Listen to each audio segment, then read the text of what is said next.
Hello everyone and hello sa mga Cancer dyan. Welcome kayo dito sa Hula Juan. Ang goal natin dito ay magbigay ng gabay using light from above kung bago kayo dito. Alright, so puno tayo ng card. Ito ang reading ninyo for April 2025. Okay, so tingnan natin ano ba ang mga mensahe ng universe para sa inyo.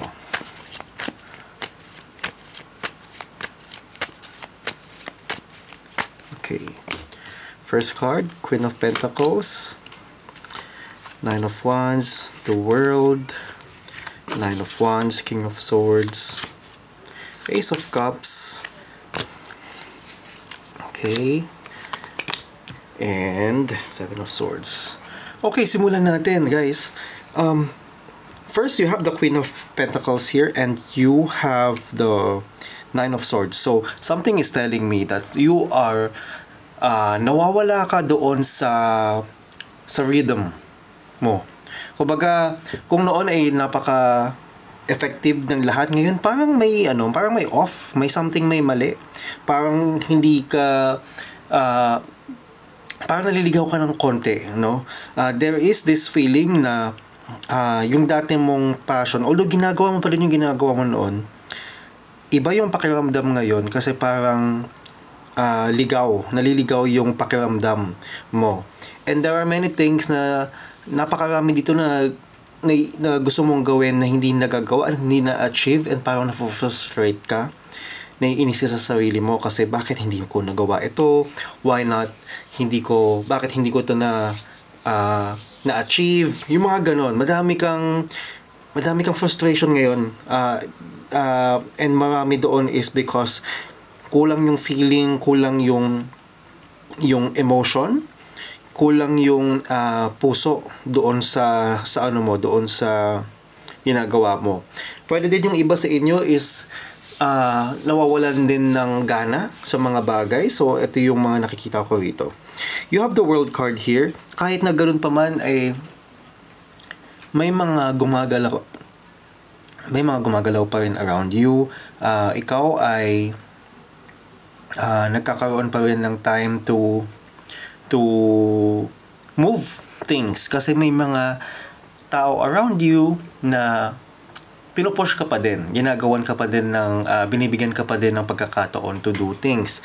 So marami dito sa inyo ay nagkakaroon ng parang suporta, indirect support, no? So tingnan natin ano pa bang meron dito. You have the King of Swords here in reverse. Marami sa inyo hindi nakakapag-isip ng bonggang, matalinong desisyon, or hindi buo yung nagiging desisyon, or hindi masyadong nagiging rational kasi masyado ka nagiging preoccupied sa mga nangyayari around you. In April, nakikita ko rito na you have a possibility to start something new or to renew things in April. Nakikita ko dito na there is a certain situation na magbibigay sa inyo ng gana, magbibigay sa inyo ng renewed na sigla, makabagong sigla na magiging start ng iyong rhythm, or magsisimula yung ginaganahan ka na ulit, magsisimula dito yung nagtatrabaho ka na ulit ng masaya. Ito yung nakikita ko dito. Something sa April mo, merong mangyayari na magbibigay sa inyo ng gana. And nakakatawa ito kasi nakikita ko na napakarami mong ginagawa na hindi nagiging kompleto yung loob mo. Pero dahil dito sa isang mangyayari na hindi ko maintindihan kung ano siya basta nahanap mo ulit yung sarili mo. Siguro may energy binibigay ito sa'yo na nagiging inspired ka. So, let's see, no? Kung ano pa ba. Yung mga tao sa paligid mo, tumutulong sila sa'yo. Yung mga tao nakapaligid sa'yo, tinutulungan ka talaga nila. Nakikita ko dito na ang daming tumutulong sa'yo. Na para bang para bang tinutulak ka para mas maging mabuting magtatrabaho, mas maganda yung nagiging trabaho mo. And kahit na pakiramdam mo nakakayamot na, ikaw mismo is nagkakaroon ka ng konting push dahil sa mga tao na nasa paligid mo. So, ayun, dahil madaming ang ganung tao sa iyo, ikaw yung tipong dahan-dahan ka lang, hindi ka na masyadong gumagalaw, ganyan. So, ito yung mga nakikita ko sa iyo, no? Hindi ka na ganun ka kumikilos, but, yun nga, may mga tumutulong naman sa iyo, okay? So, ano bang advice sa iyo? Ang advice sa iyo is the Ace of Swords. So, mag-isip ka ng ibang paraan kung paano mo gagawin yung mga bagay-bagay, mag-isip ka ng bagong idea, mag-isip ka ng bagong pamamaraan. Kung baga sa tingin mo ngayon ay ikaw ba ay tinatamad, ikaw ba ngayon ay parang hindi ka makakilos masyado or parang kulang na kulang ang iyong resources, isip ka ng bagong paraan. Ito yung sinasabi sa iyo dito. Mag-isip ka ng bagong paraan para ikaw ay magkaroon ng, kumbaga may another way, may iba pang paraan para gumawa ng pera, gumawa ng bagong, alam mo yun, madami kang pang pwedeng gawin. Hindi lang, wag kang may stuck doon sa dati mong ginagawa. Kasi may mga pwede pang gawin. Yun yung sinasabi sa iyo rito. Ngayon, kung kaya mo yun gawin, hindi mo kailangan isipin na nauubos ang oras mo, nasasayang ang ginagawa mo, sayang yung mga pinagtrabahuhan mo na dati. Hindi siya ganon. So, kailangan mo lang maintindihan sa sarili mo na may mga bagong pamamaraan. At yun ang kailangan mong maalala dahil sa lahat na nangyayari dito sa'yo na ikaw mismo ay uninspired, madaming gumagalaw para sa'yo. So, huwag mong sasayangin yung tulong ng mga tao, tulong ng energy sa'yo, because ikaw mismo, kailangan mo lang talagang mag-isip ng bagong paraan. Okay? So, kuha na tayo ng advice card ninyo. Kung bago kayo sa channel na to, please subscribe and konting tulong para sa channel to. First advice card natin is Clear Endeavor. So, ayun na nga. Maliwanag dapat sa sarili mo kung ano ba ang gusto mong mangyari. Ano ba yung gusto mong gawin? Ano ba yung goal mo? Dapat malinaw yun sa'yo kasi kung hindi yun malinaw sa'yo, then baliwala lahat, no? So, kailangan malinaw ang gusto mong mangyari sa sarili mo. Next advice card. Expansion. Ayan. So, you need to expand kasi hindi sa lahat ng bagay ay magagawa mo ang lahat ng... Kumbaga, hindi mo magagawa ang lahat kung nakatingin ka lang sa isang maliit na area.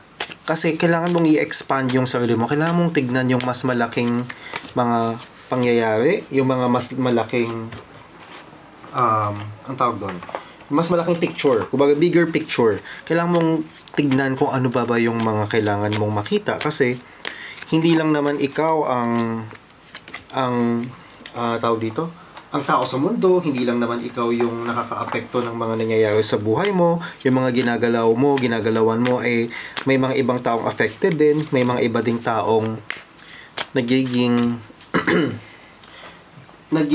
parte ng mga bawat action mo. So, kailangan mo tignan yung nangyayari kasi baka naman nakikita mo lang minsan yung sarili mo, kailangan mong maalala na it's not just you. Alam mo yun, maraming taong nadadamay sa mga nangyayari around you, okay? So, next advice card mo is have patience. Love is patient and kind always. Sa lahat ng gagawin mo sa buwan na to, kailangan mong maging pasensyoso. Kasi nga, ang dami-daming challenge for you. And marami sa mga challenges mo na ito, hindi siya yung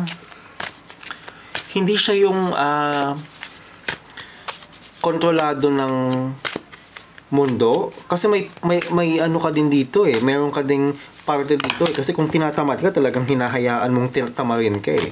So, kailangan mong maging pasyente, kailangan mong maging pasensyoso pala. Kailangan mong maging pasensyoso kasi kung aasa ka lang sa iba, then wag mong masyadong i-push wag mong masyadong pilitin na magmadali sa lahat ng bagay. Kasi nga, hindi naman dapat ganun yun. Okay? So, next advice card natin. Embrace your emotions. Allow your feelings to start and be accepted. Di ba ito yung sinasabi ko? Kulang sa feelings. Kulang sa emosyon. Kung ano ba yung nararamdaman mo, sabihin mo. Kung na-frustrate ka ba sa mga nangyayari around you, ano ba? May mga hindi ka ba natutuwa sa mga tao sa paligid mo, i-express mo siya ng maayos. Kasi baka naman yun lang yung kailangan mong gawin para gumalaw-galaw yung energy mo.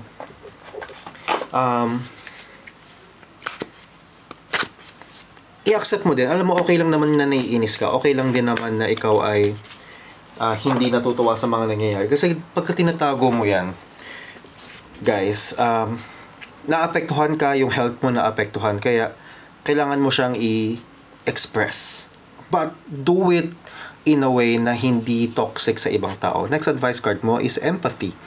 I am open to seeing both sides of a situation. O, yan. 'Di ba?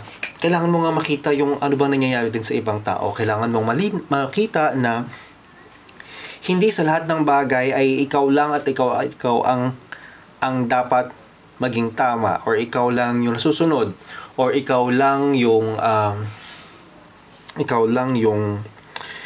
pinapansin. Ganon. For sure naman, hindi kayo selfish na tao, no? Pero, baka kasi lumalabas ito ngayon because sa sobrang stress mo, nakakalimutan mo yung part na yun, or baka hindi mo napapansin yung sarili mo. So, you need to somehow be reminded siguro, or baka kailangan mo lang talagang ma-remember sa sarili mo na to be empathetic, or magkaroon ka ng makita mo yung sitwasyon ng iba. Next advice card mo is surrender. I can release my need to control. Ayan. Bakit parang related, no? Kailangan mong pakawalan yung sobrang control, yung sobrang kailangan mong ma-feel na kailangan ganito, kailangan ganyan, kailangan lahat tama.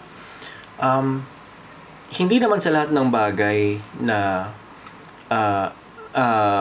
dapat ay nasusunod ka. Alam mo yun, siguro kung ikaw ay may business, kung ikaw ay isang manager, ganyan, or kung ikaw ay magulang, meron, of course, magkakaroon ka ng pakiramdam na dapat ito yung mga ginagawa. Alam mo yun, may style.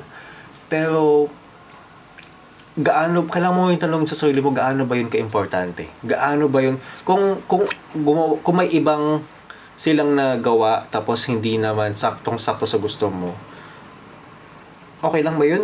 Or ano? Alam mo yun, parang sobrang laki ba ng diferensya? So, kailangan mong i-release yun. Next advice card mo is abundance planning. So, yung iba sa inyo, baka kailangan na mag-isip-isip, ano pa ba yung gagawin niyo ngayon sa pera? Baka naman kung hindi kayo makapagtrabaho ngayon, baka pwede nyong planuhin kung ano ba yung, paano mo palalaguin ang pera mo. Kasi baka dyan ka gaganahan. Okay?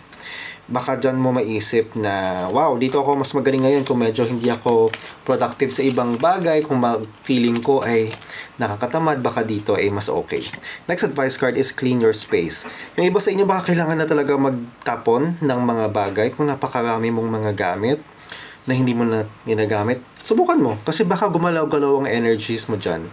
And that will make you feel baka ito yung magbibigay sa iyo ng pakiramdam na mas maluwag, mas maayos. Next advice card is a year from now. So may ginagawa ka ngayon na para bang hindi ka masyadong patient sa nangyayari, hindi ka masyadong naiinis ka sa bagal ng mga takbo ng mga bagay. Kaya siguro hayaan mo lang and darating din yan. Next is if you believe. Kung maniniwala ka sa sarili mo, magagawa mo yan. Alright? Next advice card. Relationship. I call in the infinite power of love to take over this union in every way. May it now fully belong to the divine. Let it unfold in the perfect way for each of us. I need not fear letting go of control. My needs are always abundantly met. So ayan, hindi mo nga kailangan mag-control ng mag-control. Okay? Yung pakiramdam ng pagmamahal, dapat yun yung nararamdaman mo lagi para kasi kung yun yung nararamdaman mo lagi, mawawala lahat nung iba, mawawala lahat ng mga pakiramdam na parang ano ba yan, hindi na naman alam mo yun, yung mga reklamo mo, mawawala yun. Okay? Next advice card mo is challenges. Unbearable situations throw you directly into God's arms. If you are open, please take over, divine, and guide the right actions. Please take this burden and show me your will. So, minsan, sa mga pagkakataon na parang pakiramdam mo, hindi mo na, parang ang masyado namang OA na itong nangyayari. Baka yun na yung way na ikaw ay bumalik sa paghingi ng tulong sa Panginoon, kay God, ganyan. Okay? Next advice card is astral travel. Vital force, information, dream time, soul travel. So, yung iba sa inyo baka nag-astral travel pero hindi ko nire-recommend na kayo ay mag-astral travel because ito ay medyo hindi ko siya sinasuggest. Okay? But, kung kayo ay nag-astral travel at kung sakali mang may panaginip kayo o kahit na nanaginip lang kayo, baka may information doon na kailangan nyo makita at baka mayroon kayo makukuha doon na parang some type of tip or some type of answer or some kind of helpful situation na ikaw ay magkakaroon ng liwanag. Next advice card is spring. Awakening projects and renewal.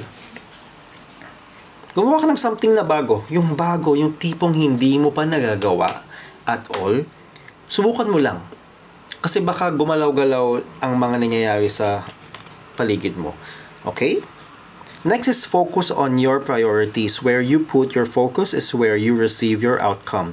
Your priorities are calling to you, which may produce a feeling of anxiety unless you give them the time and attention they and you deserve. Even a small amount of time devoted to your priorities will help you feel better and be more confident. So, kung ano ba yung mga priorities mo, dun ka lang. Kasi minsan, baka hinahanap ka na talaga ng mga sitwasyon na yon na parang, hoy, kailangan mo nang gawin to. So, kailangan mo talaga siyang pansinin, kailangan mo nang pagbigyan to ng effort, kailangan mo nang mag-devote ng priorities mo. Okay? Next advice card mo is sever vows of poverty. Dear one, there is no need to suffer or sacrifice. Hold the intention of undoing any vows of poverty or self-denial that you may have made, consciously or unconsciously in any lifetime, and you do so. All effects of these vows will be undone for everyone involved in all directions of time. So, wag mong iisipin na ang konti ng pera, kulang yung ganito, kulang yung ganyan, sana kung may ganito ako, mas maganda, sana kung, alam mo yun, hindi mo kailangan maramdaman yun kasi kung ikaw naman ay may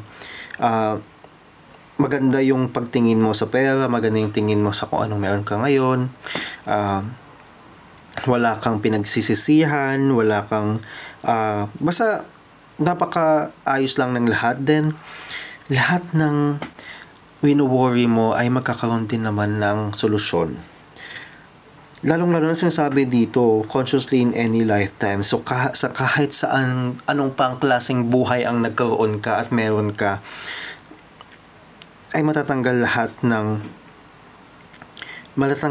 ng feeling mo na parang hirap na hirap ka.